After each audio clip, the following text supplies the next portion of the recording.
श्रावण पौर्णमी पूर्वाक्त शुक्रवारे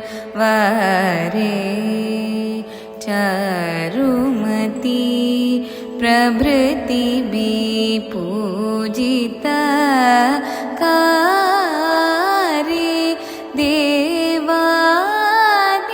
गुरुगुह समर्पित मणिमय हारे दीनजन संरक्षण निपुण कनकदारे श्रीवरलक्ष्मी